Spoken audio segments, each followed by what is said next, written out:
Second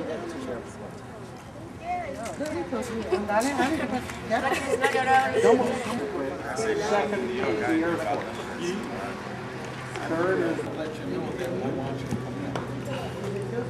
so I'll have it doesn't work now.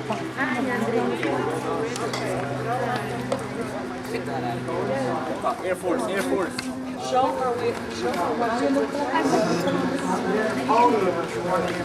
Mira, Mom, el Army. It's all up on the Navy, baby. Marines. Our commander for the last 5 years, the head of the South Florida Council of BoyScouts, which is responsible for 61,000 youth in South Florida.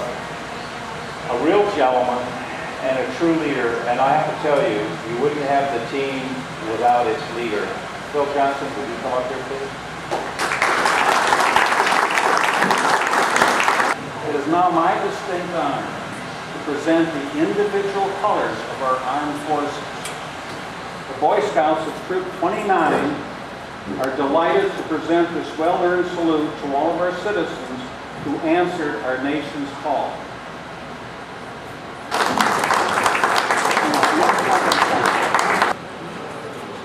The United States Coast Guard is one of the most unique agencies of the federal government. The Coast Guard began back on August 4th, 1790, when the first Congress authorized the construction of 10 vessels to enforce the tariff and trade laws and to prevent smuggling and to protect the collection of federal revenue. As the nation grew in size, the Coast Guard's responsibilities did too.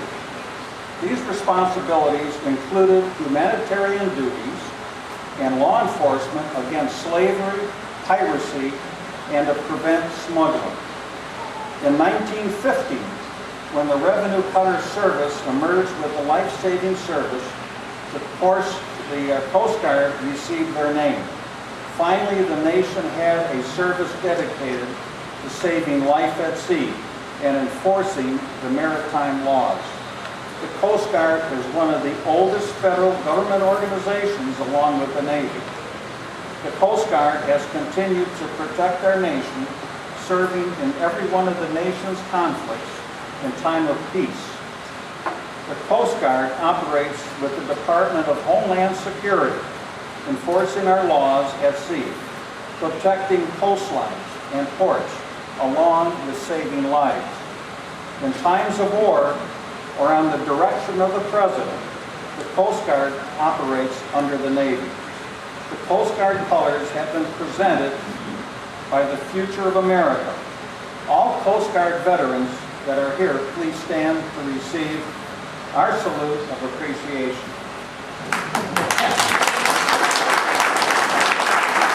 The United States Air Force is our youngest fighting arm.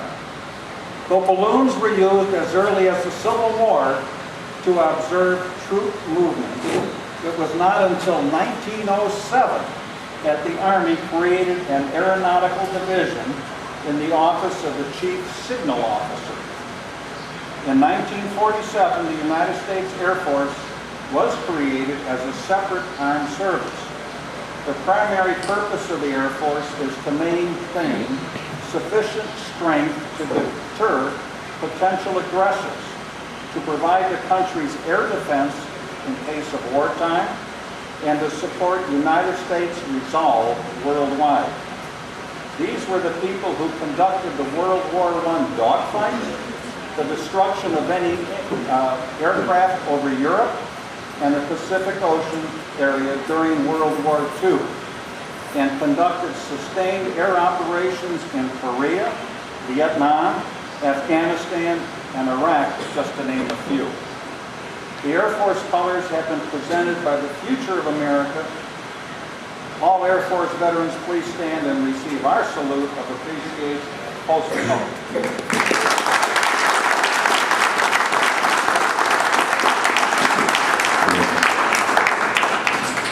First authorized by resolution of the Continental Congress, November 10, 1775, the United States Marine Corps. I mean, here is a gyrene right here.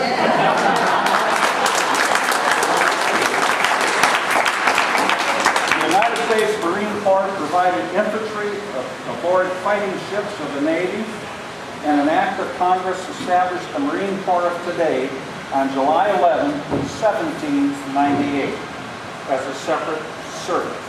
The Marine Corps provides specially trained amphibious forces instantly available to each major fleet command.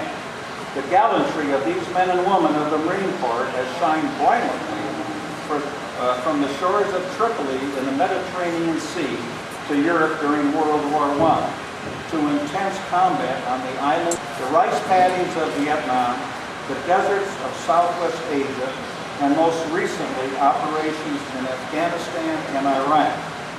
Semper Fi, Marines. The Marine colors have been presented by the future of America.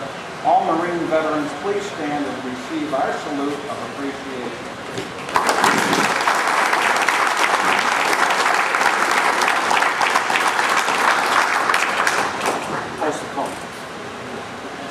American Naval History.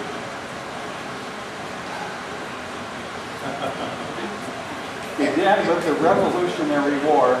We have a lot of Navy guys on this post. I'm from the Army, so it's always a struggle to go through this one.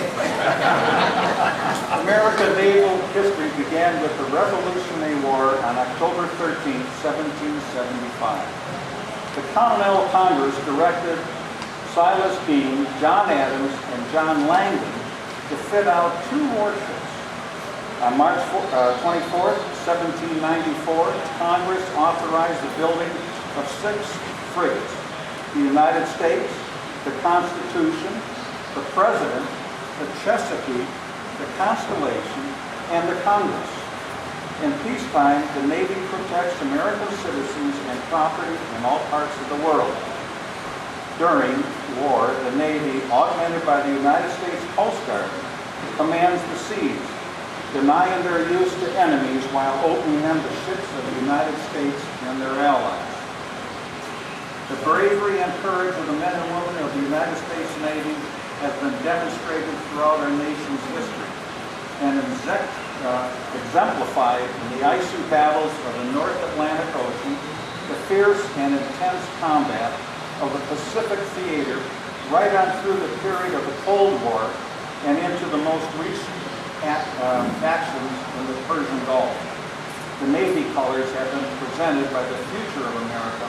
All Navy veterans, please stand and receive.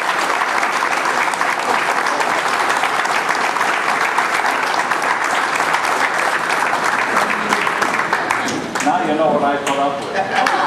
Last but not least, the branch of the armed forces that is responsible for fighting on land is the United States Army. The history of the Continental Army, which grew into the United States Army, predates the Revolutionary War. American colonial troops fought in the French and Indian Wars. On June 14, 1775, the Continental Congress voted to raise 10 companies of riflemen for service in the Revolutionary War, and appointed George Washington General Commander-in-Chief of the Continental Army. It was the battles of Bunker Hill, Gettysburg, the Argonne, Normandy, in the snows of the Bulge, the hills of Korea, the jungles of Vietnam, the sands of Iraq, and the mountains of Afghanistan, that the veterans of the United States Army displayed their heroism in the cause of America's freedom.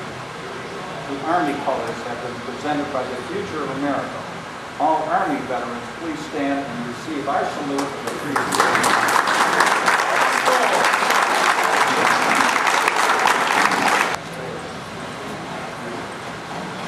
Scouts of Troop 29, I thank you very much.